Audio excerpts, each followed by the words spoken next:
Hello everyone, my name's Rick Jensen. Welcome to my fly tying channel. You know, when I first started tying chironomid pupa patterns over 40 years ago, it was simply a matter of choosing the color of floss or thread, adding a rib and a peacock herl head, and away you go. Now, while those patterns did catch fish, and they still do, they lacked a certain realism that's possible with the new materials on the market today. Young tyers are showing old tyers like me how realistic they can be with their chironomid pupa patterns, and they've raised the bar. It's been a problem I've enjoyed trying to solve, and I've spent some hours at the vise trying to come up with realistic imitations of the pictures I've seen them post online. I call these precise patterns, and that's simply because some of the materials and the order in which they are tied simply cannot be changed, while other materials can be substituted without compromising the essential nature of the fly. Having said that, let's take a look at the materials I used to tie this golden olive pupa.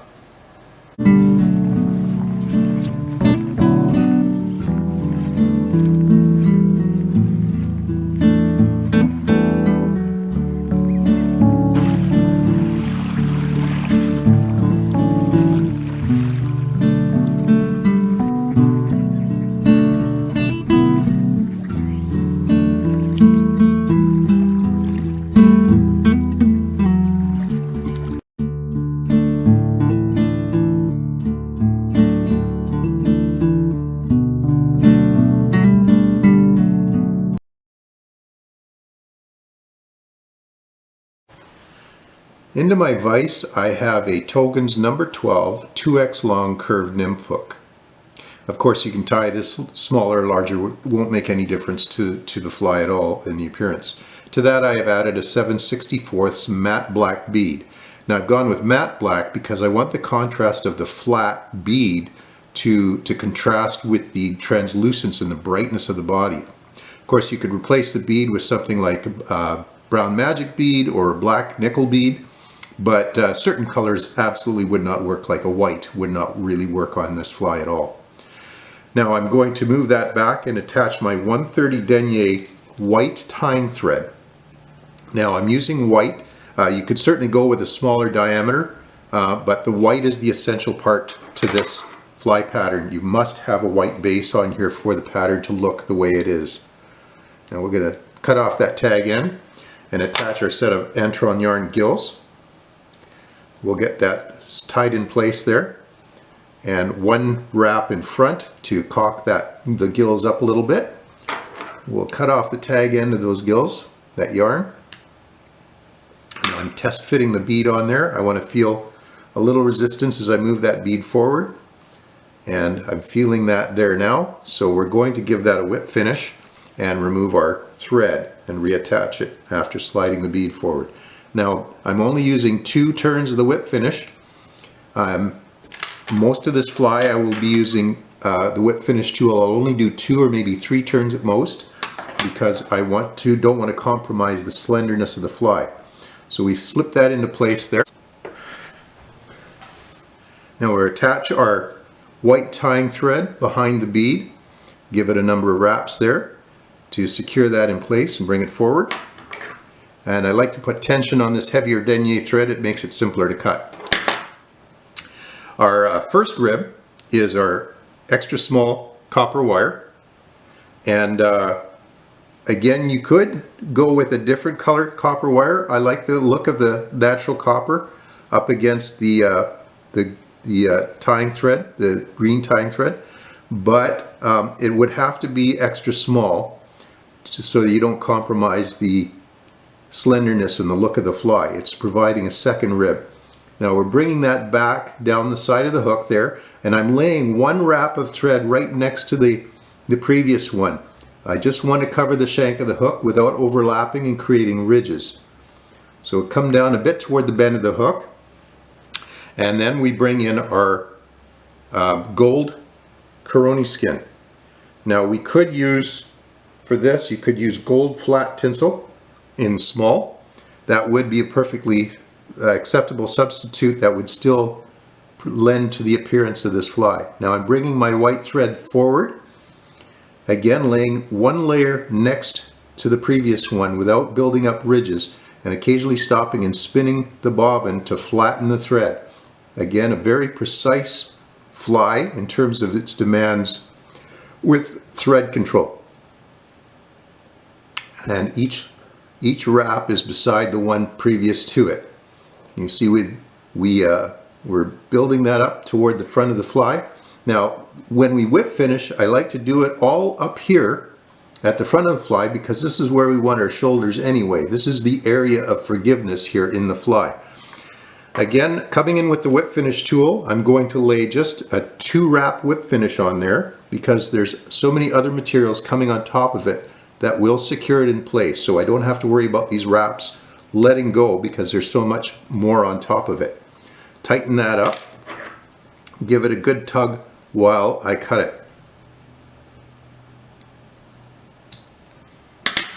Now, in front here, as a collar, is our light olive 70 denier regular tying thread. Now we're doing this. This provides the blend from the lighter to the darker for the overskin that's going to come off of it.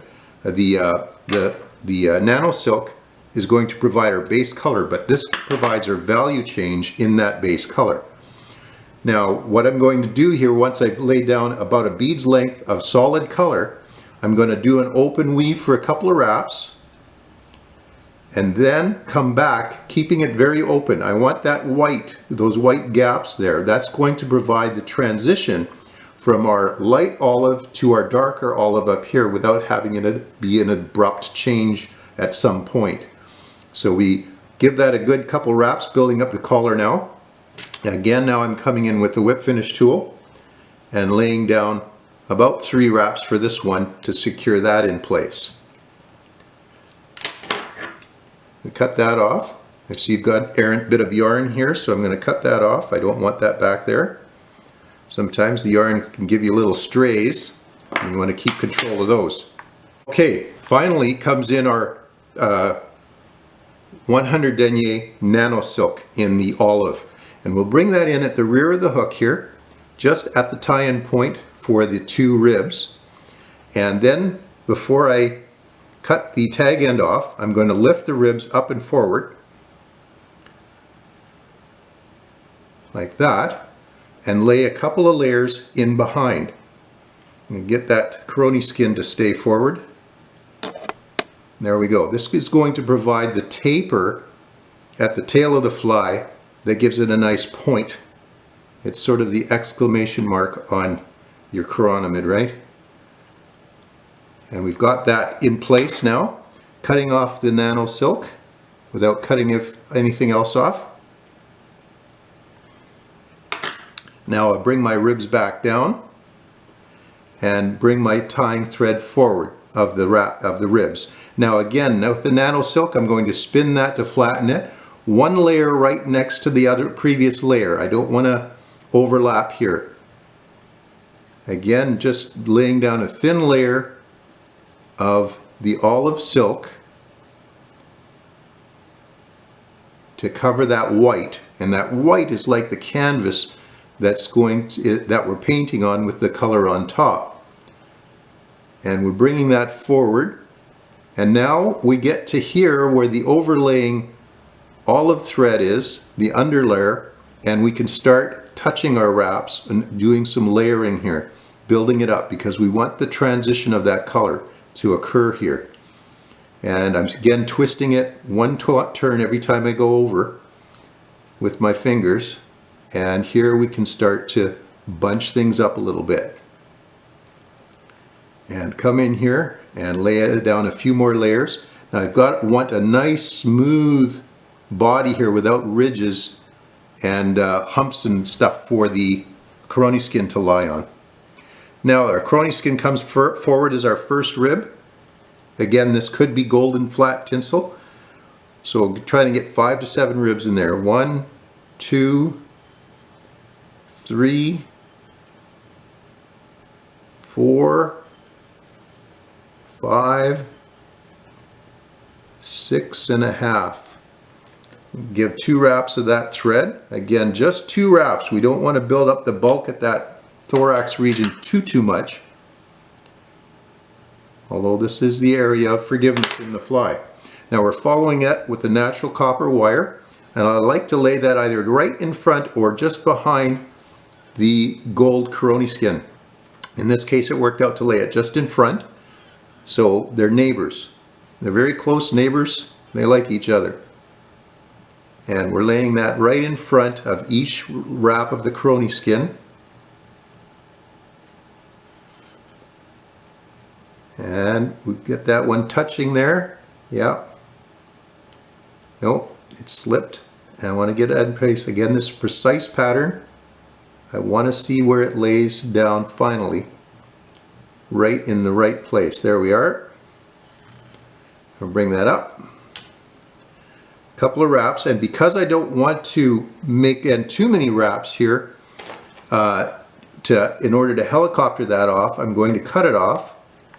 And then what I'll do with my fingertips is I'll just brush it forward and down. Now this is where I'll build up some bulk here. Okay, now we've done that. We've built up the shoulders and taper of this fly. And I'm going to whip finish right in this region here, again being very precise as to where I lay each layer of the whip finish. And I don't want to bunch them on top of each other, I want to lay them next to each other. Just 3, because we've got resin coming in. And we'll pull that taut. I'm going to cut my yarn off at this point. And I want to trim it up and make sure there's no fuzzes that are going to get caught up in the resin. Okay, now the resin comes in 2 layers. We're going to lay down the first layer, and you'll see why.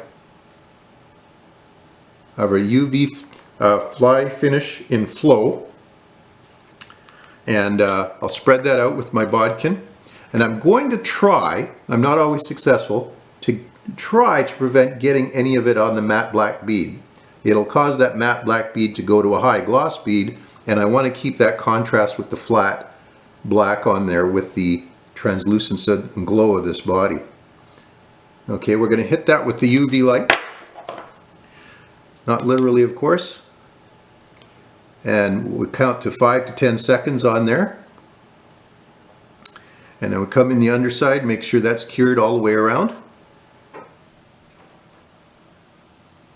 And you can see how that body glows. It's simply something you cannot produce with the older materials. Now I'm going to hit that, because the threads at the front of the fly here tend to absorb more of the resin than the threads at the back because they're thicker, bulkier. A second drop of resin on there goes a long way to smoothing that out and giving it that glow and shape that you want in the taper. And so we just spread that out. Now we hit it with the UV light again. 4, 5, and 6, and 7, and 8, and 9, and 10. And again, 5 to 10 seconds on the bottom. And we've got our golden olive chironomid pupa. Very realistic, precise pattern with that white thread underneath, allowing the nano silk to really shine. And the golden rib, double rib on there. It's going to be a great pattern to fish. It's going to, of course, a lot simpler patterns can be used to mimic the green chironomid when you're fishing it, and they will often work very well. But there are times and places when a very precise pattern is required, or just simply going to outfish all other imitations that are out there. Enjoy tying this one. I learned a lot with the underlayers, overlayers. I hope you liked it. If you learned something, please consider subscribing if you like this content and you want to see more of it. I'm certainly happy to develop other colors.